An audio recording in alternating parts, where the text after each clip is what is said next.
Part 2. The next morning arrived with heavy gray clouds covering the sky outside their apartment. Everything inside the home felt unfamiliar, even though nothing had physically changed yet.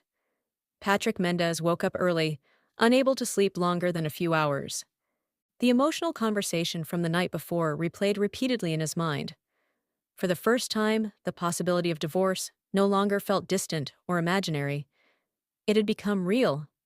He quietly walked into the kitchen and prepared breakfast for their daughter while trying to act normal. The small routines of daily life suddenly felt much more important. Every moment carried emotional weight now, because he realized their family structure was beginning to change. A few minutes later, Thais Ramon entered the kitchen slowly. Her eyes showed exhaustion, but she still forced a small smile when she saw Patrick helping their daughter choose cereal from the cabinet. Their daughter laughed happily, completely unaware of the emotional distance between her parents. Her innocent joy made everything even harder for both of them. Patrick glanced toward Thais. "We should probably start discussing what happens next," he said carefully. Thais nodded quietly. Neither wanted conflict anymore. The arguments had drained them emotionally over the past months. Now there was only sadness mixed with uncertainty. Later that afternoon, after their daughter went down for a nap, Patrick sat at the dining table reviewing paperwork on his laptop. Financial documents, apartment contracts, and schedules covered the screen. Divorce suddenly felt less emotional and more painfully practical. Thais walked into the room carrying a cup of tea. She paused when she noticed the paperwork. "You already started looking into everything?" she asked softly. Patrick rubbed his forehead tiredly. "I have to think ahead." The answer sounded colder than he intended. Thais sat across from him in silence for several seconds. "You think I haven't been thinking too?" she asked quietly. Patrick immediately realized the tension rising again and took a slow breath. "I'm not trying to fight," he said. "Neither am I." For a brief moment, both of them looked emotionally defeated. The truth was simple but painful. They were no longer functioning as partners. Even ordinary conversations felt difficult now. Small misunderstandings quickly turned into emotional wounds because frustration had been building for too long.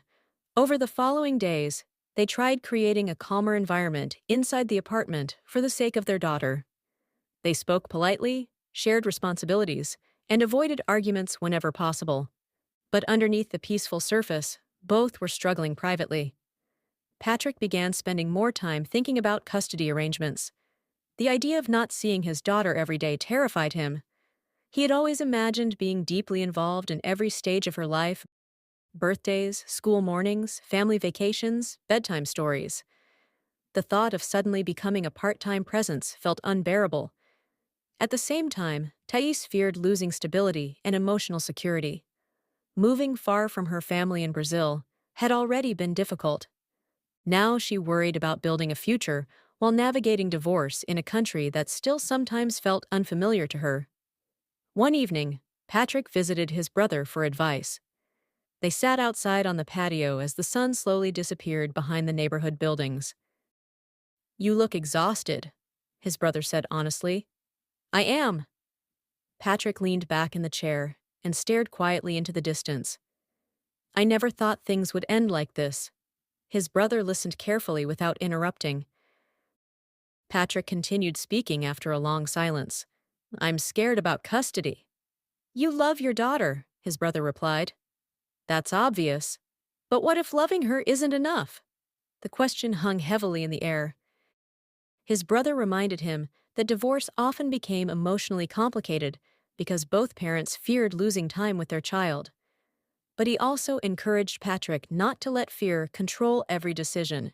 "Focus on being the best father possible," he advised. Patrick nodded slowly. Meanwhile, Thais was having emotional conversations with her own friends. One of her closest friends called late at night while she sat alone in the bedroom folding laundry. "Are you okay?" the friend asked gently. Thais gave a tired laugh. I don't even know what okay means anymore. She admitted feeling overwhelmed by everything happening so quickly. Part of her still wished things could somehow return to how they once were during the early days of their relationship. Back then, everything felt exciting and hopeful. She remembered the first time Patrick introduced her to his family.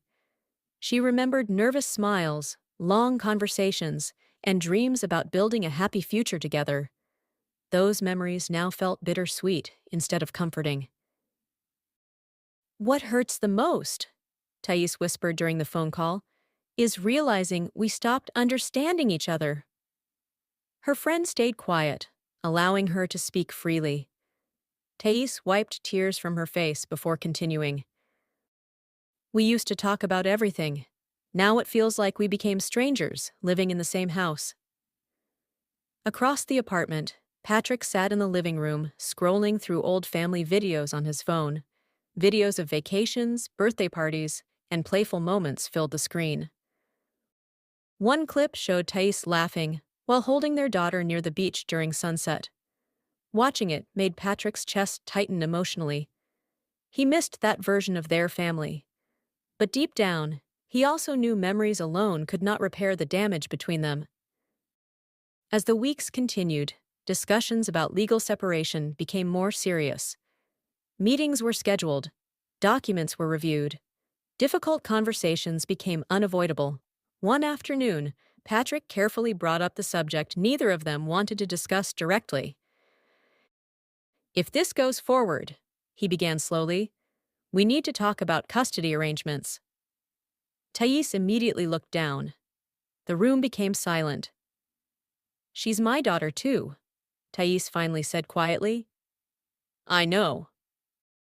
Patrick's voice remained calm. I'm not saying she isn't, but fear was growing inside both of them now. Fear of losing time, influence, and emotional connection with